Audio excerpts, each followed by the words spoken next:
네, 오늘은 예수님께서 우리를 위해서 십자가에 못 박혀 돌아가신 성금요일 저녁입니다. 예수님은 오늘 성경에 말씀하고 있는 것처럼 제3시 우리나라 시간으로 오전 9시에 십자가에 못 박히시게 됩니다. 그리고 낮 12시에 해가 힘을 잃고 어둠이 이제 임하게 되면서 오후 3시까지 계속되다가 제9시인 오후 3시에 예수님께서 숨을 거두십니다. 예수님께서 십자가에 계시는 시간은 6시간이었다라고 알 수 있는 거죠. 그 6시간 동안 예수님께서 그 십자가상에서 십자가 위에서 하신 말씀이 7말씀이 있습니다. 보통은 조용하게 말씀을 하셨고 또 한 말씀만 좀 큰 소리로 말씀을 하셨습니다. 이것을 가리켜 우리는 십자가상의 7언이다. 십자가상의 7말씀이다 라고 알고 있습니다. 이 7말씀은 한 복음서마다 7말씀이 다 있는 게 아니고요. 예를 들어서 마태복음에 뭐 7말씀이 다 있는 게 아니고요. 마태복음, 마가복음, 누가복음, 요한복음을 종합해 볼 때에 예수님께서 7말씀을 하시게 된 것이고 또 그 7말씀을 또 순서대로 이렇게 정리를 하게 되었습니다. 제가 그 순서를 잠깐 말씀을 드리고자 합니다. 이 말씀을 드리는 이유는 이미 알고 있는 내용이지만 또 모르는 분들은 예수님께서 십자가상에서 7말씀 하셨다는데 무슨 말씀인가 또 집에 가서 한번 백지에다가 한번 서로 써보는 것도 좋을 것 같습니다. 잊지 않는 것. 그러나 이걸 통해서 우리는 우리의 오늘 함께 기도할 기도의 제목으로 삼았으면 해서 이 말씀을 함께 나누게 됩니다. 첫 번째 말씀은 누가복음 23장에 있는 말씀인데요. 아버지 저들을 사하여 주옵소서 자기들이 하는 것을 알지 못함이니이다 라고 하는 것입니다. 따라 세우겠습니다. 아버지 저들을 사하여 주옵소서 자기들이 하는 것을 알지 못함이니이다. 네, 우리가 이렇게 말로 따라서 함으로써 내가 적을 때 그래도 이렇게 적을 수 있게 되는 거거든요. 예수님은 십자가에 못 박히시고 그 고통스러운 상황 가운데서도 자기를 십자가에 못 박은 그 로마의 병사들 그리고 자기를 조롱하고 희롱하는 사람들을 향해서 아버지 저들을 용서해 주옵소서 저들이 하는 일을 알지 못하기 때문입니다 라고 첫 번째 기도를 하십니다. 근데 이 말씀을 하시는 것을 보시면서 우리가 또 기도의 제목으로 삼아야 될 것은 나는 얼마나 용서의 삶을 실천할 하고 있는가라는 생각을 해봐야 합니다.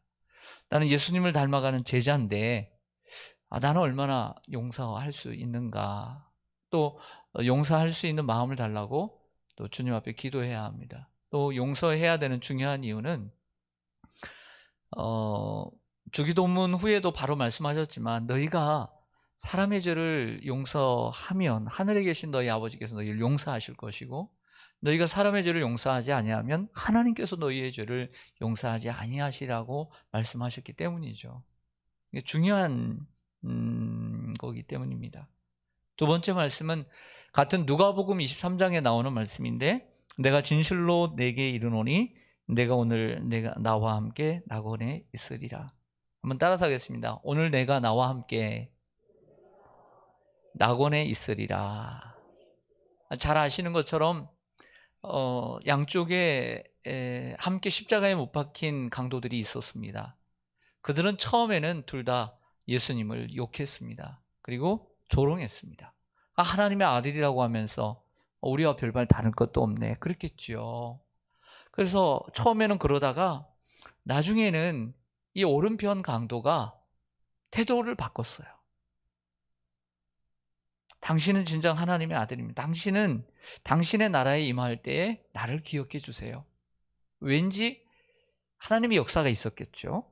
하나님의 특별한 역사가 있었으니까 마음이 바뀌니까 말이 바뀌었어요. 당신의 나라에 임할 때에 나를 기억하소서. 그러니까 그때 예수님께서 하신 말씀이 오늘 내가 나와 함께 낙원에 있으리라, 이렇게 말씀을 하셨던 것이죠. 예수님께서 우리 또 사람이 죽으면 가는 곳이 어디냐면 낙원이라는 곳이에요. 낙원. 그래서 지금은 우리보다 먼저 가 있는 분들이, 믿음의 분들이 가 있는 곳이 어디냐면 낙원이라는 곳이죠. 그 낙원에 있다가 우리가 다시 부활해서 만나게 돼서 영원한 천국에 들어가게 되는 것입니다. 이를 통해서 우리가 기도의 제목을 삼아야 되는 것은 뭐냐면, 아무리 그가 예수님을 부인하고 또 예수님을 욕한다 할지라도 하나님께서 택하신 사람들이라고 한다면 마지막 한순간이라도 그가 변화되어서 하나님을 찾고 붙잡게 될 수 있다는 것입니다. 다시 얘기하면, 여러분들이 5년을 기도하고 10년을 기도하고 20년을 기도했는데도 하나님께로 돌아오지 않는 가족들이나 친구들이 있다면 포기하지 말라는 거예요. 여러분들이 포기하지 아니하면 때가 이름에 하나님께서 열매를 거두게 하신다는 것입니다. 하나님께서 일을 행하시는데 남방 시내들처럼 돌리세요. 유대 땅은 척박한 땅이지만 비가 오는 우기 한 달에는 한꺼번에 100mm의 비가 오면 그 차가 다니는 도로가 바로 와디라고 하는 냇가가 돼버려요. 근데 그게 바뀌는 게 언제냐면 한순간이라는 거죠. 이게 남방 시내들 같이 바꾸시는 거예요. 그러니까 어느 한순간 하나님께서 그 영혼을 붙들어 주실 수 있고, 마지막 운명하기 전에 또 병원에서 숨지기 전에 그 한순간에 주님을 믿을 수 있기 때문에 우리는 끝까지 그 영혼을 포기하지 않고 찾아가서, 두려워하지 말고 찾아가서, 우리는 때를 얻든지 못 얻든지 복음을 증거해서, 우리가 복음을 증거하면 하나님이 나에게 감동을 주셨는데 가서 전하지 않으면 책임은 우리의 것이에요. 근데 전했음에도 불구하고 그가 받아들이지 않았다면 책임은 그 사람의 것이 되는 것이죠. 이게 에스겔 3장에 말씀하는 파수꾼의 비유이지 않습니까? 그러므로 우리는 끝까지 가서 복음을 전해야 될 줄로 믿습니다. 그리고 포기하지 말아야 합니다. 세 번째는 요한복음 19장에 있는 말씀으로 여자여 보소서 아들이니이다. 보라 내 어머니라. 따라하겠습니다. 여자여 보소서 아들이니이다. 보라 내 어머니라. 한 말씀은 어머니인 마리아에게 한 말씀이고, 하나는 가장 오래 살았던 사도 요한에게 했던 말입니다. 저는 예수님께서 다 하신 것 같아요. 그래도 예수님 제 어머니를 맡기려면 좀 오래 사는 제자에게 맡겨야죠. 그렇지 않겠어요?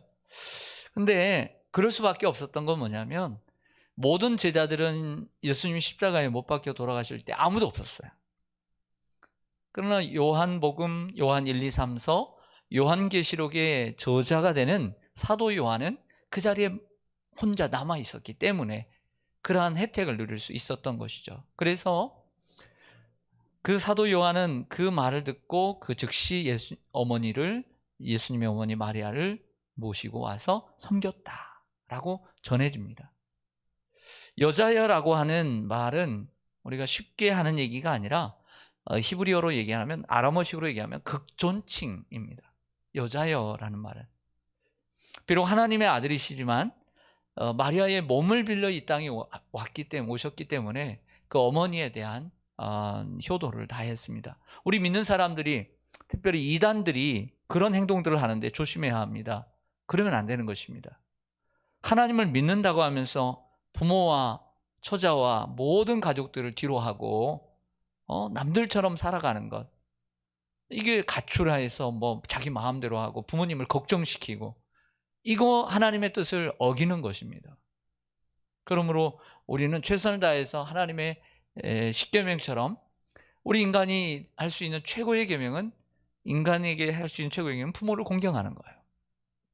내가 하나님을 섬긴다 하면서 나는 하나님께 섬기기 때문에 나는 바쁘다고 하면서 고르반, 나는 하나님 섬기는 것이 옳다 하면서 부모님을 뒤로 하는 이러한 유대인들처럼 살아서는 안 된다는 것이죠.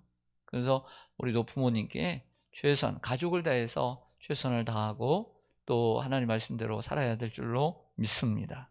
가족을 돌아보는 일도 우리에게 맡겨주신 귀한 일이라고 하는 거예요. 네 번째로는 마태복음 27장과 오늘 마가복음 15장에 나와 있는 엘리 엘리 라마 사박다니입니다. 사람들은 이 소리는 가장 크게 소리쳤어요. 가장 크게 소리쳤습니다. 왜냐하면 나의 하나님 어찌하여 나를 버리시나이까. 고통스러우니까. 고통 가운데 우리가 조그만하게 얘기했겠습니까? 그러지 않잖아요. 우리가 힘들 때는 큰 소리로 얘기하는 것처럼 예수님도 그렇게 큰 소리로 외쳤다는 거예요. 엘이라는 말은 엘로힘, 하나님의 약자입니다. 하나님. 리라는 말은 이 아람어로 나의. 엘리 라바 사박다니는 절대적으로 그 예수님이 상용했던 아람어인데 나의라는 말을 가지고 있어요. 리라는 말은. 그래서 나의 하나님 이런 뜻입니다. 라마라고 하는 말은 이것도 아람어인데 어찌하여 사박다니는 버리시나이까, 이런 뜻을 가지고 있습니다. 예수님은 십자가의 고통 속에서 절규하셨습니다. 예수님이 당하신 고난들을 보면 얼마나 육체적으로도 또 심적으로도 정신적으로도 고통스러웠는지 알 수 있습니다. 또 이 말씀은 여러분 잘 아시는 대로 시편 말씀을 응하기 위함이죠. 시편 22편 1절에 보면 나의 하나님 어찌하여 나를 버리셨나이까, 이렇게 시작하는 시편이 시편 22편이고 그 전체가 예수님의 고난을 담고 있음을 우리는 알고 있습니다. 다섯 번째로는 요한복음 19장에 있는 말씀으로 따라가겠습니다. 내가 목마르다. 예수님은 6시간 동안, 사실은 오늘 새벽에도 말씀드렸지만 유대인들의 하루는 해가 지는 시간, 그러니까 지금부터 하루가 시작이 되는 거예요. 그래서 내일 저녁 때까지가 하루인 것이죠. 그러니까 어제 하루부터 너무나 많은 일을 겪으셨어요. 끌려다니는 곳만 11곳이었어요. 그리고 거기서 십자가에 못 박히는 곳까지 또 1km를 가시는데 거기까지 12번의 12번의 움직임이 있었다는 것을 볼 수 있습니다. 마시지 못했죠. 그러니까 목마르고 고통스러운 것은 당연했던 것이죠. 예수님은 신성을 가지고 있지만 동일하게 인성을 가지고 계십니다. 그럼 다만 죄가 없으신 분이시죠. 여섯 번째로 요한복음 19장에 있는 말씀으로 다 이루었다. 따라가겠습니다. 다 이루었다. 무엇을 다 이루었던 것일까요? 구원을 다 이루었던 것이죠. 예수님은 율법을 폐하러 온 것이 아니요 완성하러 왔다고 했습니다. 여러분, 우리가 구약의 율법과 신약의 복음을 조심스럽게 생각해야 합니다. 이단들 대부분의 이원론주의자들, 그노시스트부터 영지주의부터 지금까지 모든 이단의 특징은 이원론입니다. 분리하는 것이죠. 흑백을 완전히 나누는 것입니다. 그게 결국에는 율법을 가치 없게 만드는 거예요. 율법을 무시하는 거예요. 율법을 폐하는 것입니다. 이게 이단의 특징이에요. 그러므로 율법에 나와 있는 사람에 대한 도리와 도덕법과 사회법과 윤리법을 무시해버리는 거예요. 그래서는 안 되는 거예요. 또 다른 얘기로 하면 육체를 무시하는 거예요. 율법을 무시하고 육체를 무시한다는 것은 결국 이런 말이에요. 예수님께서 육체로 오심을 부인하게 되는 거예요. 육은 무익하다, 그러니까 우리가 육체는 별일 없는 것으로 생각하니까 예수님은 결국에 육체를 가질 수가 없는 분으로 오신 거예요. 이게 그노시스예요. 이게 영지주의예요. 그래서 성경을 대하는 성경관이 율법을 너무 무시하는 이러한 성경관을 가지고 있다면 그것은 잘못된 이단으로 빠지는 이러한 이단들의 모습이라고 할 수 있습니다. 예수님은 구원을 완성하셨습니다. 그래서 우리가 예수 그리스도를 믿음으로써 구원에 이르게 되는 것이죠. 누가복음 23장에 있는 말씀으로 마지막으로 아버지, 내 영혼을 아버지 손에 부탁하나이다. 따라서 하겠습니다. 아버지, 내 영혼을 아버지 손에 부탁하나이다. 마지막으로 하신 말씀, 내 영혼을 아버지 손에 부탁합니다. 이렇게 똑같이 따라서 하고 삶을 마감한 또 순교한 이가 있죠. 누구죠? 그렇죠. 스데반이죠. 스데반은 돌로 쳐 죽임을 당하면서 고통스러워하면서도 예수님이 하신 기도를 그대로 합니다. 아버지여 내 영혼을 받으시옵소서. 우리가 적용할 수 있다면 우리가 각자 이제 세상을 떠나고 숨지는 모습들이 다 다를 거 아니에요. 어떤 이는 자다가, 어떤 이는 병중에, 어떤 이는 또는 고통스럽게 갈 수도 있는데, 그 어떤 상황이든지 간에 우리가 하나님께 우리 영혼을 맡기면서 갈 수 있는 자세가 되어야 하지 않겠습니까?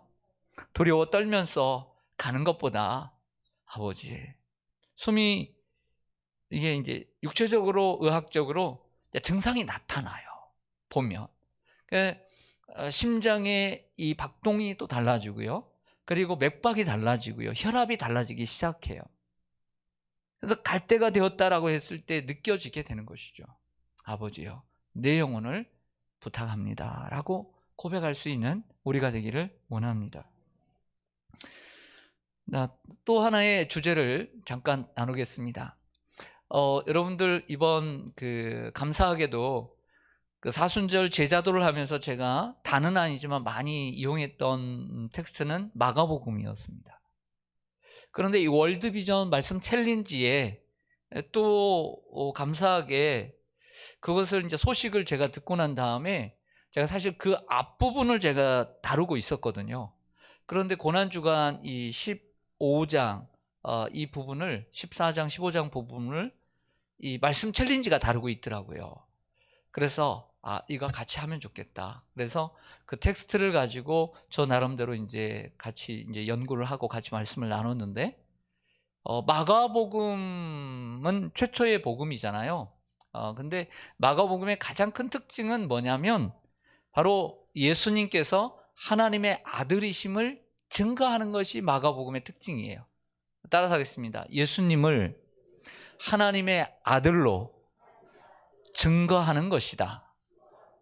여러분들 성경 있으시죠? 마가복음 1장 1절로 가보겠습니다. 마가복음 1장 1절.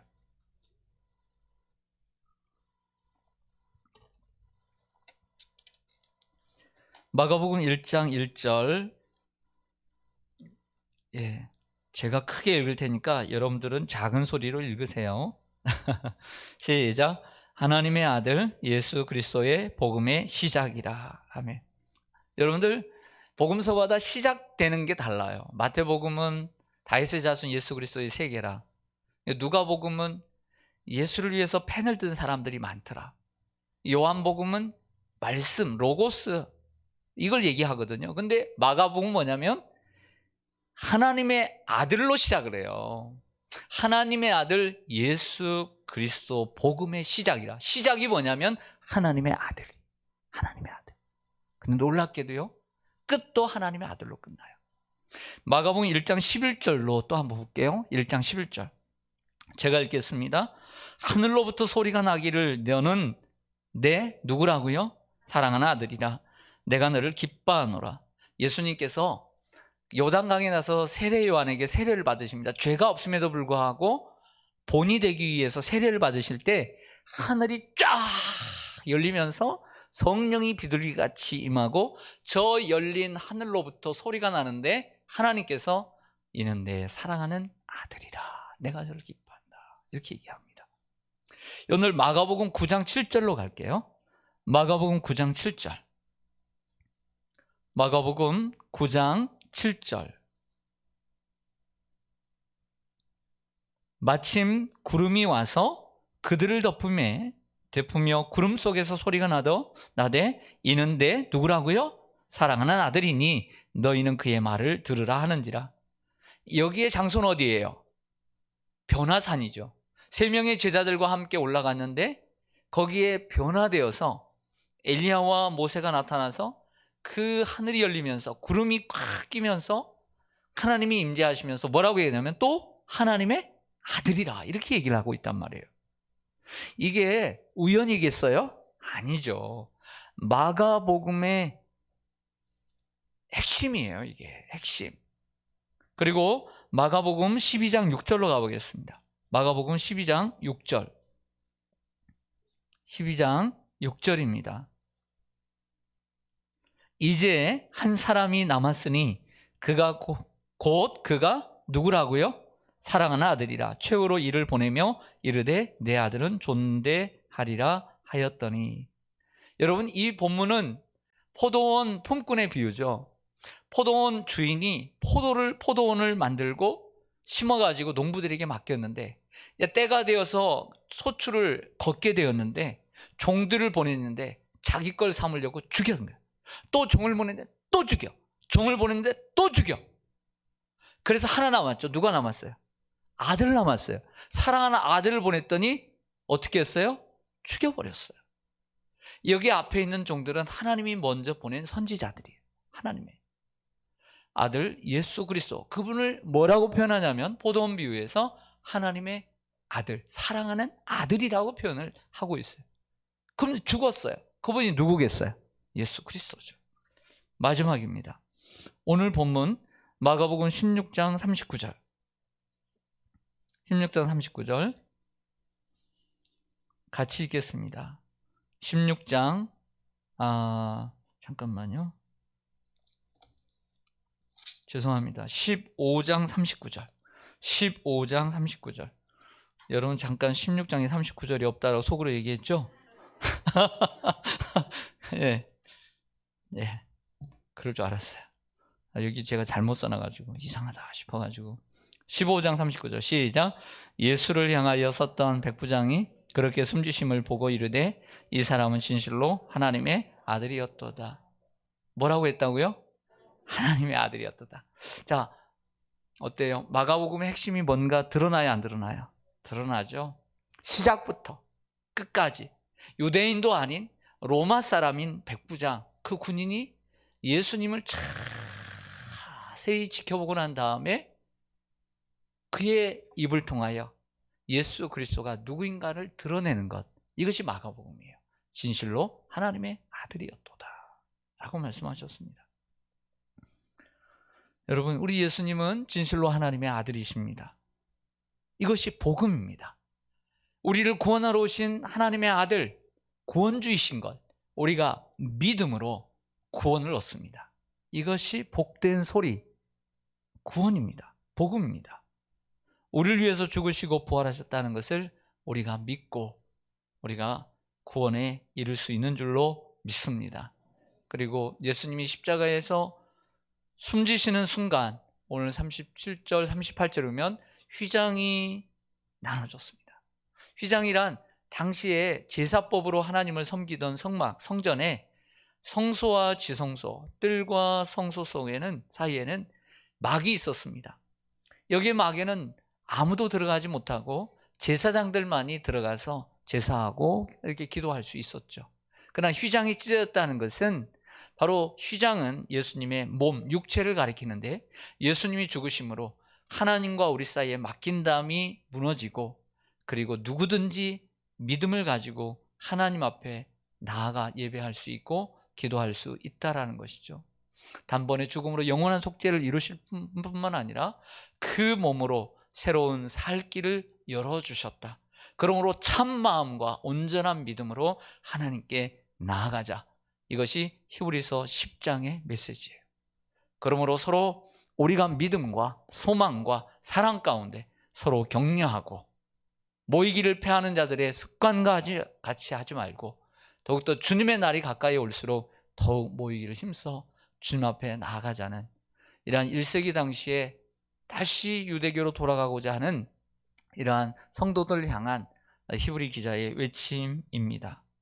우리가 예수 그리스도의 그 사랑을 힘입어 우리가 참 마음과 온전한 믿음으로 또 감사함으로 날마다 하나님께 나아가는 우리가 되기를 소망합니다. 아멘. 기도하겠습니다.